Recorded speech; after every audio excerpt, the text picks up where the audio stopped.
Hello students, welcome to a new session and now we'll be starting with the chapter that is pollution and conservation. So when defining the terminologies, pollution means any unwanted or harmful substance that is present in your environment which can lead to the deterioration of the health.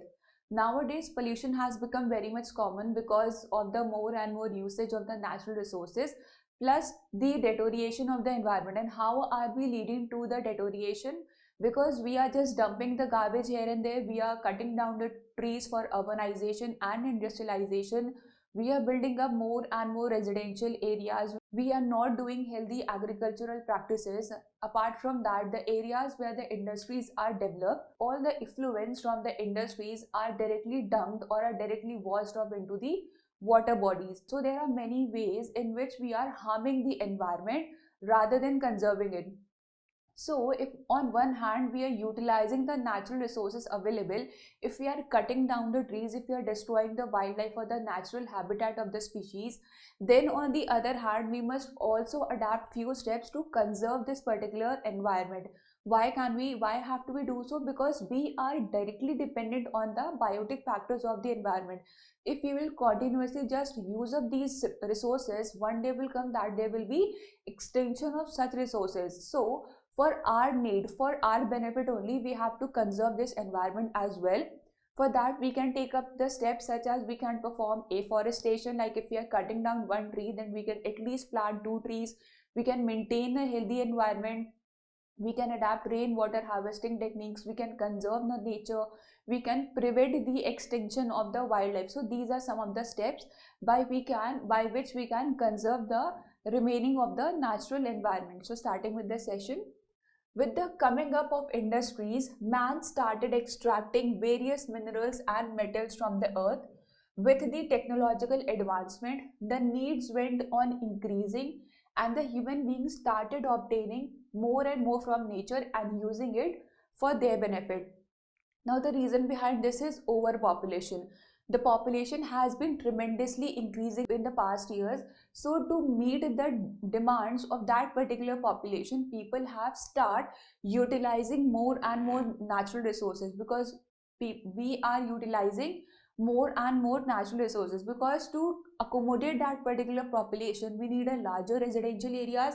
Therefore, we are cutting down trees, we are building many residential areas, townships, we are building houses. So, what are we doing? We are just destroying the environment for our benefit. Because of ever increasing human population, large scale urbanization means more and more development of the residential areas for the population, and industrialization.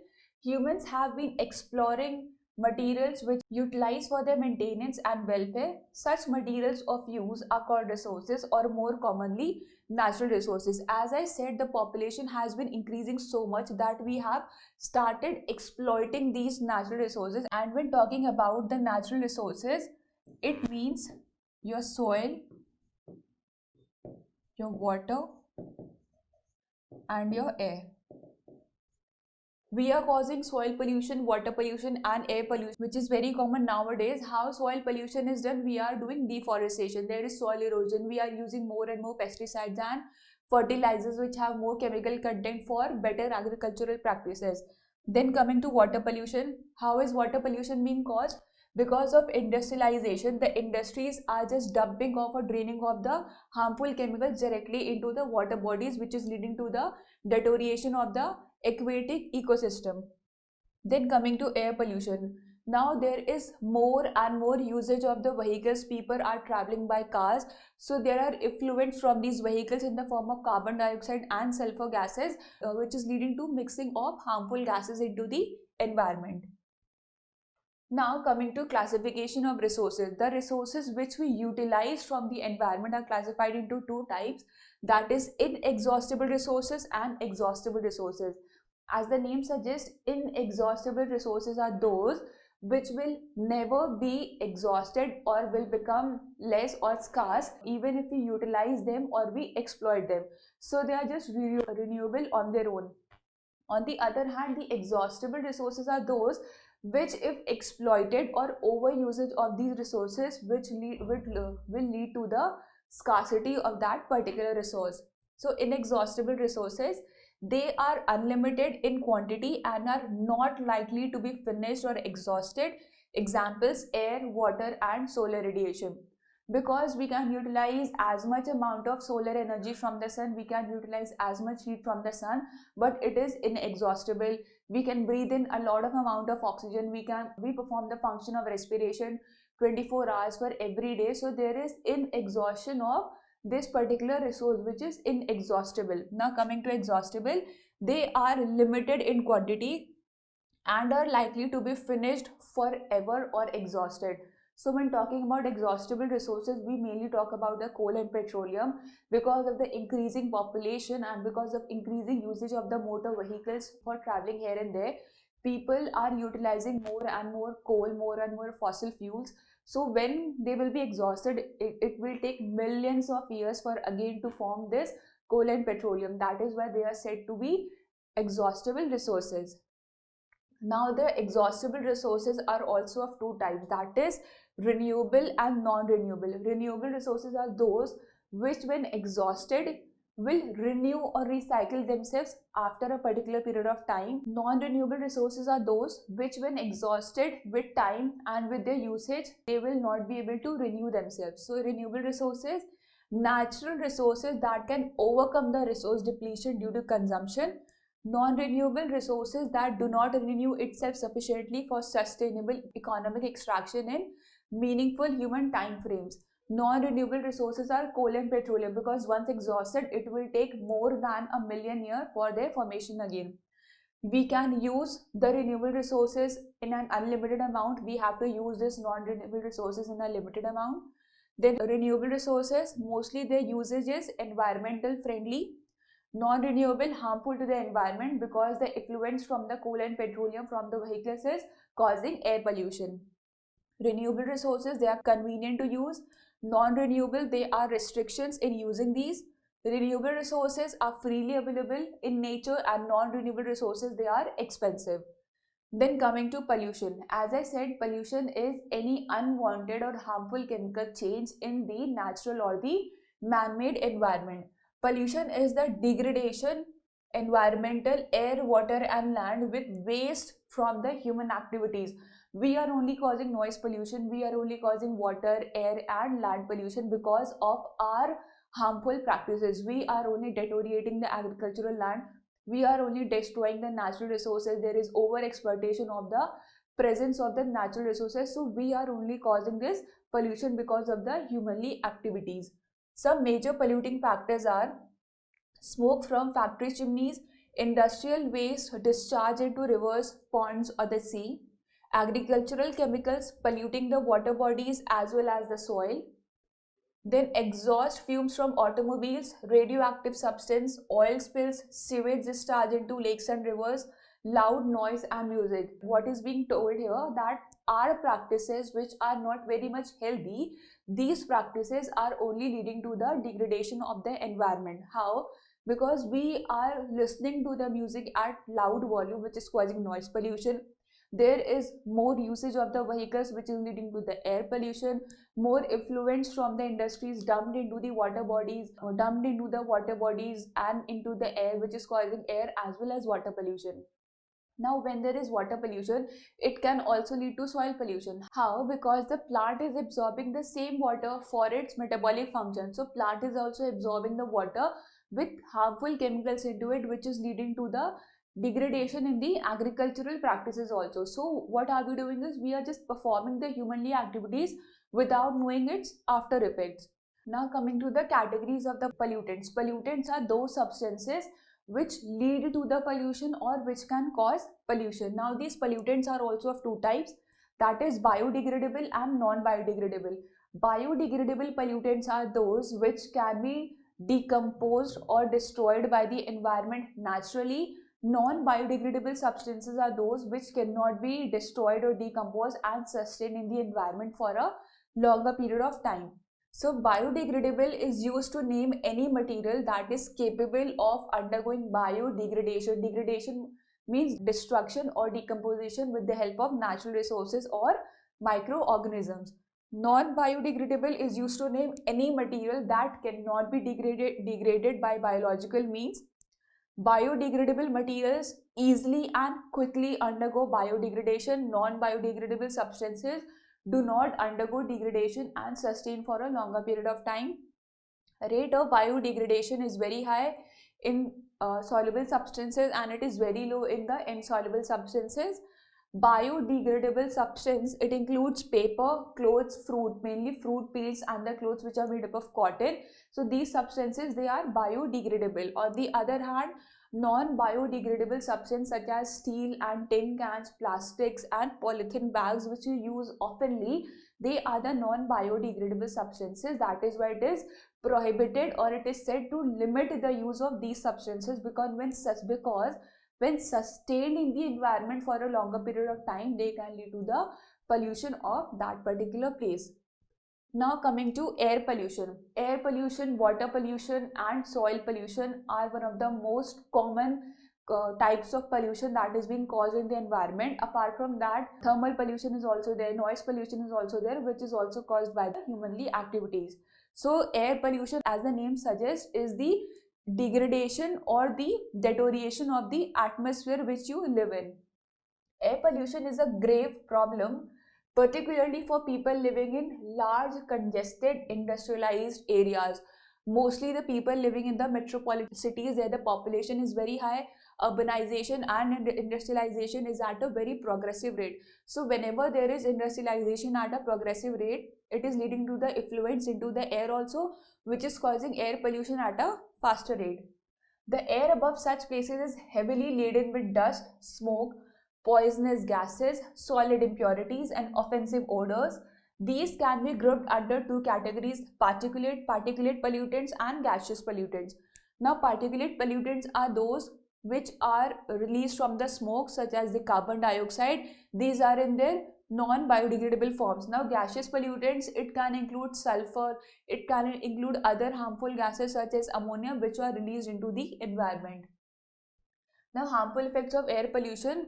Because air pollution, the pollutants are present in the air, they come directly in contact with your respiratory tract. So directly or indirectly, it will affect your respiratory tract at first and then the other parts of your body. So whenever you inhale the polluted air, there is irritation in your nose, in your nasal cavity. It can lead to severe problems such as bronchitis, pneumonia. Other than that, there is a very common problem nowadays known as the asthma. Now, irritation of eyes, nose and throat. Why? Because there are harmful gases present which can lead to the irritation of your areas which are in direct contact with the air. Headache and anxiety, respiratory diseases, cardiovascular diseases, impacts on the reproductive system, skin irritation, coughing, painful breathing, impacts on liver, blood and spleen. So first and foremost, your air pollution or the pollutants, harmful pollutants which are present in the air, they will firstly affect your respiratory tract and your overlying skin, because they are building up the first line of defense, and then it will affect the other parts of your body. Now, greenhouse effect and global warming.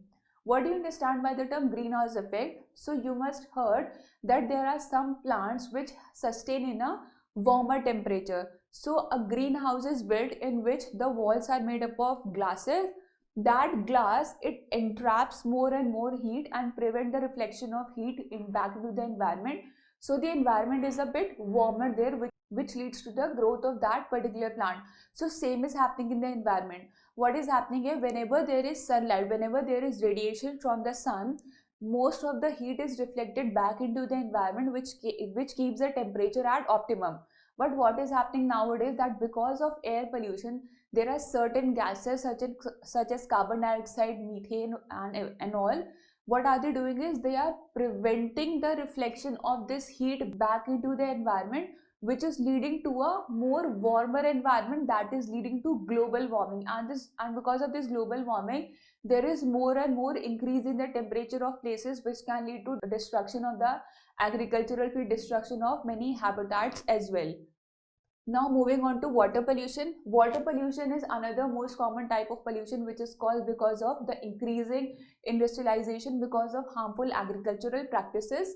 The pollution of fresh water streams, rivers and lakes is caused by different kinds of domestic and industrial waste. Now these are known as effluents. How domestic waste? We are just dumping the garbage, we are washing the clothes, we are throwing the garbage into the water bodies, we are disposing of the effluents from the industries directly into the water bodies. Whatever soil is there where the agricultural practice has been done, it has more amount of pesticide and fertilizer. With rain, they are just being washed out into the rivers and streams near them. So all these practices or all these habits or activities, they are causing water pollution. Now what happens is that because of increasing chemical in water, that amount of oxygen which is present in the water is utilized by the microorganisms for decomposing these substances. So after effect is that there is increase in the amount of oxygen for fishes to breathe and respire, so it leads to the destruction of the aquatic life as well. The water pollutants may consist of organic materials such as dead remains of animals and plants, synthetic detergents, acids, alkalis, and a variety of soluble salts. So this is the diagrammatic representation of water pollution. As you can see that the effluents from the industries, they are directly being disposed of into the water bodies, which is leading to the deterioration of the aquatic ecosystem. Deterioration of the aquatic ecosystem means there is death of the aquatic animals, destruction of the aquatic plants, because the oxygen present in that particular aquatic ecosystem is utilized by the microorganisms. So the biological oxygen demand increases, and because of that the aquatic life is destroyed. Now how can we control water pollution? The basic method is we do not have to dump garbage in the water bodies. We cannot just pour in the synthetic detergents into the water bodies. The effluents from the industries which have to be disposed of into the water bodies should be treated at first, so that the harmful chemical substances are removed from them, and then it should be disposed of. So there should be a check on everything which has to be drained off into the nearby water bodies. All types of waste and effluents should be treated before they are released into water bodies. The pollutants should be detoxified before being dumped. The sewage should be fully treated before releasing it into rivers or fields. Then coming to soil pollution. Soil pollution is mainly caused because of throwing of garbage here and there. People nowadays, they are not in the habit of dumping the garbage in a dustbin or nearby garbage bins. What they do is they take a packet, they eat the food, and then they throw the packet on the roadside, on the places wherever they go. On the other hand, one of the major cause of soil pollution is agriculture. During agricultural practice for a healthy crop cultivation, the farmers, they are utilizing more and more pesticides, more and more fertilizer, which is leading to the destruction of the soil quality. That is, the mineral nutrients are decreasing and the harmful chemicals are increasing. So these are two of the major causes of soil pollution. Now soil pollution is a result of two major kinds of pollutants. Pollutant washed out of the atmosphere. Insecticides or pesticides used in agriculture both alter the basic structure of the soil. They kill minute organisms present in the soil and may even reach the human body through food grown therein. If there is abundant use of pesticides and fertilizers, which leads to the increase in toxicity of that particular area, of that particular soil, and of that particular cultivation as well. So we are consuming that crop, so that toxic substances are going in the human body also, which can affect us also thereafter. Now coming to thermal pollution. Thermal means temperature. Because of the effluents from the industry, there is increase in the temperature of the environment. One of the main reason is greenhouse effect and global warming. So thermal pollution is the release of any kind of heated gases or heated water into the environment. Heated water, that is effluents from the industries which are drained off into the water bodies. The envelope of warmer air over cities adversely affects the climate. The heated water released by thermal power stations or other industrial establishments into rivers and lakes causes the decrease in oxygen dissolved in water, which kills aquatic life. The best alternative is to release cooled and treated effluents. So if we are disposing the effluents into the water bodies, they have to be treated, they have to be cooled down, which can prevent both the thermal pollution as well as the water pollution of that particular place. Now coming to noise pollution. Noise is any kind of unwanted sound for your ear. Noise pollution can adversely affect your ear canal or your ear tract, because loud music or loud noise, they can damage your tympanic membrane and can lead to temporary or permanent loss. But people are not very much aware of the concept or are not ready to accept this. People are listening to high music, high volume is there at certain parties. People are listening to constantly high volume for longer period of time, which should be prohibited. Noise is becoming an ever increasing problem in this age of mechanical inventions. Its major sources are workshops, trains, automobiles on the roads, jet aeroplanes in the air, loud conversation on the radio or television in the houses, the loudspeakers and musical bands in public places, and so on. So, all in all the humanly activities, because of growing industrialization, there is more and more use of machinery, more and more use of automobiles, the honking of the horn. So, all these are the causes of noise pollution. Then how can we control this? The sources should be manipulated, that is, the noise from these sources should be minimum, which can lead to the decrease in noise pollution. To interrupt the path of transmission, that is, if there are two roads and there are more and more vehicles, the path should be interrupted with the trees, because the traveling of the noise particles should be interrupted, which can lead to the decrease in the volume. Prohibiting blowing of horns, especially near schools and hospitals in particular. Avoid playing music, etc. at high volumes.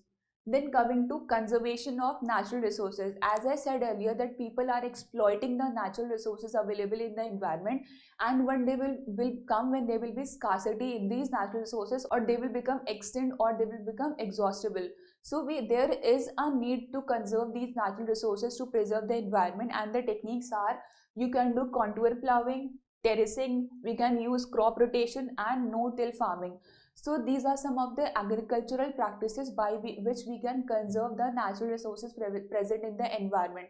By doing crop rotation, what is being done is that one after the other there are different crop varieties which are grown in that particular land, from which the plant can utilize more and more mineral nutrients, and there is more and more formation of the humus, because from the dead and decaying parts of the plant. Then coming to terrace farming. Terrace farming, what we can do is we can prevent soil erosion and soil pollution, because we can use less fertilizers and less pesticides, and when the rain comes, due to the breakage in the steps of the mountain, due to the formation of the steps or the terrace, what happens is there is less degradation of that particular soil and less washing away of that particular kind of soil present in that environment. So these are some of the methods which we can adapt in agricultural practices to conserve the natural resources. Apart from that, we can also do conservation of water. Water is being utilized meticulously, and there is over exploitation of water. We just waste a bucket of water every day and we do not realize that, but one day when the water table will become less, or when there will be imbalance in the water, there will be scarcity of water also. So what steps you can do is, after the usage of water, you can close the tap, use minimum water only when required. You can also adapt the method of rainwater harvesting, in which the water harvested because of rain can be used in agricultural practices. Conservation of moisture by infiltration, collection of rainwater harvesting, efficient storage of harvested water, and optimum utilization for maximum benefit. That is, you only utilize the amount of water which is actually required for your work, which can lead to maximum benefit. That is, for a longer period of time there will be availability of good water in your environment. Then conservation of wildlife. While we are destroying the environment, what are we doing is we are cutting down the trees, we are building the industrial areas, we are causing water pollution, noise pollution. So all these methods are also harming the wildlife. When we cut down the trees, we destroy the habitat of the species, of the organisms living there. So they have to migrate from one place to another in search of food and shelter. So if we conserve the environment, if we build in zoological parks or sanctuaries, then we can conserve the wildlife also, or else it can cause extinction of that particular species living in that particular environment. Now coming to conservation of energy. These are the non-renewable resources. As I said, fossil fuels, if exhausted once, it will take millions of years for them to renew. And fossil fuels are being utilized at a very high rate, because coal and petroleum, they are utilized in vehicles. So if we are utilizing these vehicles, there has to be some alternate form of energy which can be utilized in place of these non-renewable resources. Fossil fuels are the primary source of energy for industries, agricultural, transport, and households. They meet more than 90% of India's needs. This includes the use of fossil fuels for generating electricity in thermal power stations. So we use fossil fuels for generating electricity We use fossil fuels in industrial processes also for all types of energy sources. So there are some alternative methods or alternative forms of energy which can be utilized in the industries. First of all, coming to solar panels. Solar panel are a type of equipment which entraps the solar energy and converts the solar energy into electrical energy. Then coming to gobar gas is that we dump the cow dung at one place, and from that we can utilize gobar gas for the household